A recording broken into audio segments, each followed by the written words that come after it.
Mr. Chairman, I've always supported Israel's right to defend itself, both as an ally of the U.S. and as a nation whose people deserve freedom and security. But how it does so matters. The Palestinian people have that same right to freedom and security. The only way to achieve those goals is through a two-state solution. However, over the last 2.5 years, that goal is slipping further and further away due to the devastation across Gaza and the severe escalation in violence in the West Bank. Mr. Chairman, I will offer and withdraw this ordinance after any discussion and hope that it would make a small but significant step toward that two-state solution. My amendment would prohibit funding for defense articles like armored military bulldozers that are used to damage or destroy Palestinian property in the West Bank. Specifically, it would block any U.S. funding from being used by Israel for any actions that expand settlements or outposts or that harm or demolish homes, schools, farms, orchards, or other civilian property in the West Bank or Gaza. Under the Netanyahu government, Israel has been using bulldozers to raze entire towns in Gaza, and they have been a tool of settlement expansion in the West Bank. Let me be clear. This amendment does not weaken the U.S. commitment to Israel's security. It does not restrict Israel's ability to defend itself, and it does not change the partnership between our two countries.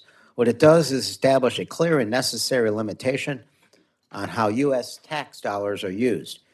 U.S. payer funding should not be used to impose an illegal occupation or violate international humanitarian law and human rights.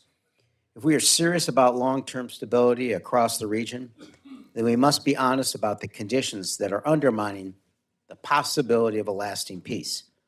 Continuing to fund the Israeli government's action in the West Bank and Gaza will only continue to destabilize the region and put U.S. forces and allies at risk. It is in Israel's security interest to have a stable neighbor in a Palestinian state, and it is in the U.S. best interest to support an Israel that is not constantly preoccupied by war and support the creation of a Palestinian state.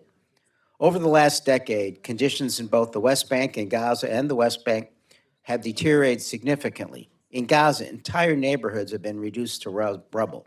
In the West Bank, the expansion of settlements and outposts has accelerated alongside increased incidents of violence and the destruction of civilian property. U.S. assistance is intended to support security and stability. It should not be used in any way that contributes to the destruction of civilian infrastructure or the expansion of settlements that further undermine the prospect of a two-state solution. This amendment ensures that we are not acting against our own best interests.